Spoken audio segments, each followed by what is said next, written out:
You heard it here first. Matthew McConaughey is just literally being Matthew this entire movie. Yeah. He's not. He's like, yeah, Guy Ritchie's like, here's a gun, point it at people and yell at them, and just, you know. And then like, good, all right. And like, his and we can try to go back to the plot, but like, his biggest scene in this is like, it's just Fletcher, the journalist, fucking making shit up, so it didn't even really happen.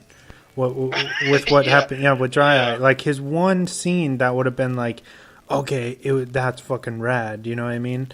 Where he does some crazy like tough guy shit, and it was just like not. It didn't really happen in the story. So you know, it's kind of strange that they even that they put that in there. I understand why, but it's just funny, you know. I like when that happens, and Charlie's character, you know, Ray, he's like, that didn't happen. And he's like, well, you know, it's, you know, I like to embellish a little bit. I'm like, what the fuck? That was such a cool scene, and then for it to not ever happen, like, okay. They were just like, just kidding. He's like anti-violence. Yeah. Kind of.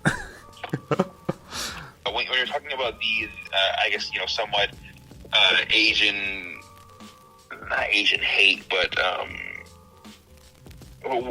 what scenes was that a big point in people's mentioning this movie? Like not the hate towards Asian, but kind of like the misinterpretation of them? Honestly, like, that's what I took away from watching the movie on my own. But I did upon doing obvious research for the show. It does seem, like people noticed it, and it's weird to me that like, it's almost like Guy Ritchie was like, hey, wasn't it cool like when we could get away with saying all of this stuff? Yeah, like, I get you. Like almost like an inside joke, like, hey, remember when everybody wasn't PC or whatever? But I just think that it wasn't a good look for them, especially to have released this in the US in the beginning. It was January of 2020. We're in the pandemic where all of these Asian hate crimes are happening, you know, and you have all of these white, you know, famous white actors saying Chinaman and like really kind of appalling shit that shouldn't have been, like, where they wouldn't have been able to get away with it anywhere else, you know. And I don't know, one could argue that it's a Guy Ritchie film and none of these characters are good people, you know what I mean? And so maybe he was writing from the perspective of, like, you know, how in Reservoir Dogs some of those characters say some really shitty things, and it's because they're criminals, they are bottom feeder type of people, you know what I mean? So there's an argument there to be had, but at the same time it's like, and of course neither of us are Asian American, so we're never gonna know exactly what that feels like, but I couldn't imagine going to the theater, you know, and sitting around and having people laugh if I was Asian American, if that makes sense, you know what I mean? Like at these kind of really kind of shitty jokes that I felt like there was no reason or rhyme, you know what I mean? And then Henry Golding being such a good actor, they just make him seem kind of more shitty than everybody else this whole movie. You know what I mean? Like where jumping towards the end where he literally attempts to rape Rosalind Matthews or was Mickey's wife, just to get back at him because they didn't want to, like, you know, give up their pot farm to him, you know what I mean? And you didn't see anybody else doing that type of shit, you know what I mean? and yeah, that seemed really random too. For him to resort to that. Yes. Yeah, I don't know. That for me, I would agree with you on that. Yeah, it really came out of like nowhere. All of a sudden he's trying to get her to basically use her as a pawn, to get Mickey to agree with him or to sell his product, his weed to him. And instead he goes straight to like, oh, you killed my two guys, now I'm gonna rape you and probably kill you. And then like, I don't know, that seemed really random for that to happen. I think just to make people hate Dry Eye more, or to see how like cowardice he was. Yeah. But my point is that you've got one of the only like people of color main player, and you're gonna write him like that, like. Yeah. Not a good look. Come on, Guy Ritchie. Yeah. It was as if he was literally trying to piss people off. You know what I mean? Like, yeah. It's certain things in this is aggressively offensive in a lot of ways, and it doesn't like just beat you over the head with it around every corner, but it's enough there to be like, come on, guys, like, I don't know. Did it not bother you, or did you notice it when you watched it the first time? I think maybe the first time, no, but now that you're bringing it up, and I am seeing it, like just thinking back, like, yeah, that does make sense. I think I was just so into the movie, and maybe maybe I just wasn't dissecting it that way. Yeah, I could see, because there's a lot of... Yeah, because, you're watching it for the first time, and you're really... I don't know if this is the first time you're seeing it, but I know you're, like, going into it, for the show, and you're kind of dissecting it and whatnot, and studying it. And for me, I think I'm like, oh, cool, it's another reason that I get to watch this movie, yes, for the show, but I have a reason to watch it for the show. Like, most of the time, I don't really watch. The only time when I'm getting to watch a movie or new movie or anything is for the show. So that's, but for me, it's more like a fun time. And yeah, of course, I'm studying it, but I don't think. I think just because I've seen this movie so many times, I don't think I've gone into it that deeply. But now that you're bringing it up, you're opening my eyes up to that. So I understand where you're coming from now. Thinking back on scenes, certain specific scenes, and like how you said, how they're kind of basically doing the only Asian character or person of color in this film, kind of doing them dirty. In that sense, yeah. Except for the toddlers. The toddlers were dope. Yeah. The ragtag group of, rappers and fighters at the same time. Boxes of bush. That's all I take away. Like when I've seen this film like 3 times now.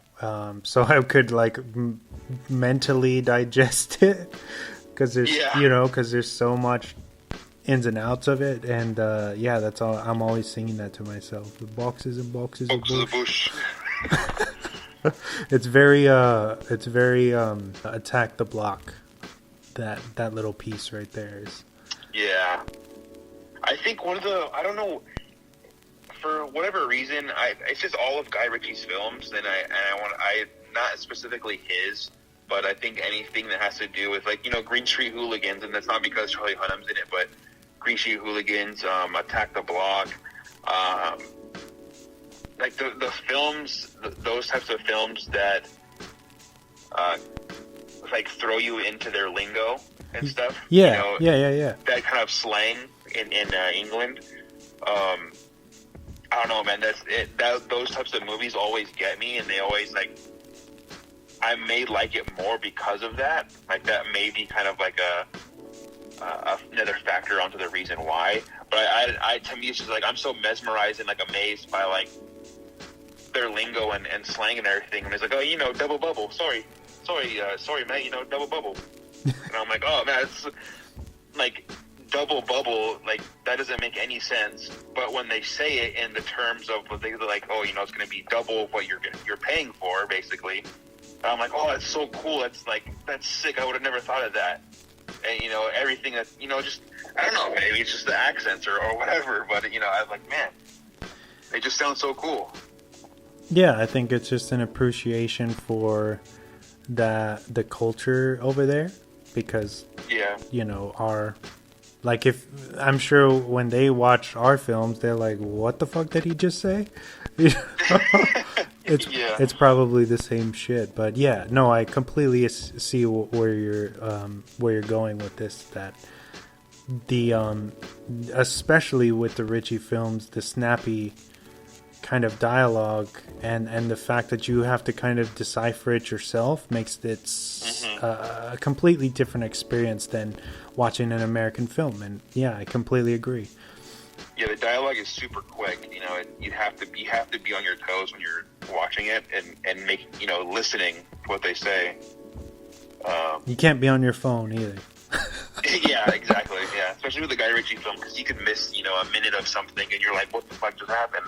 Why are we going back to this, But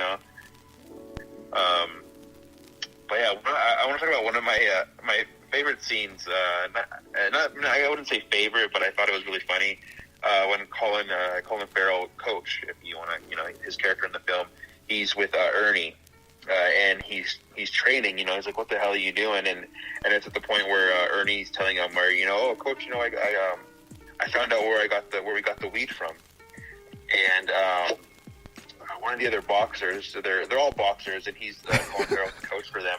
But he's like, "Hey, you black cunt, get up here, let's start training." And he's like, "Hey, Coach, you can't say that, He's like, racist. Did he just call me a black cunt?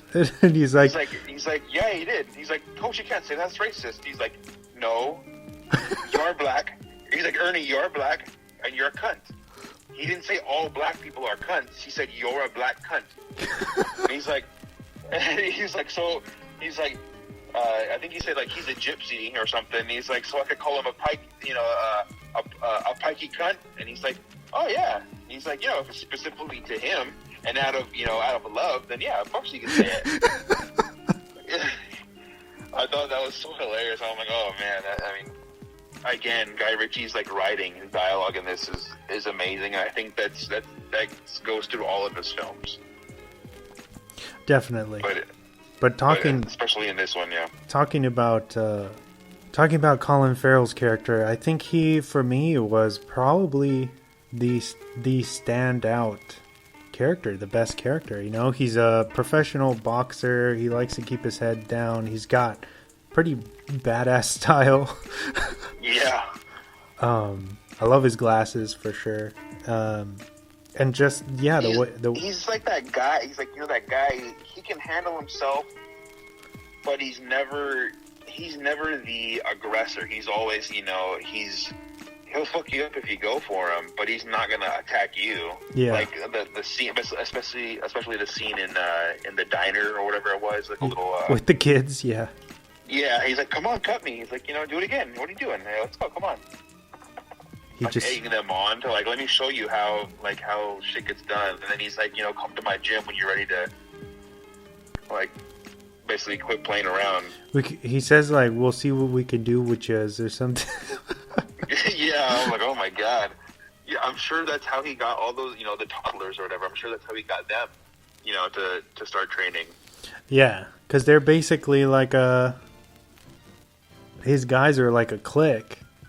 Who run? Yeah, they run around, and that's how the coach gets intertwined into the plot at all, because his guys go and they figure out where Mickey's pot farm is, and they go inside and they film themselves, which is crazy. But they jack everything and they beat up all the employees inside, because they're obviously trained.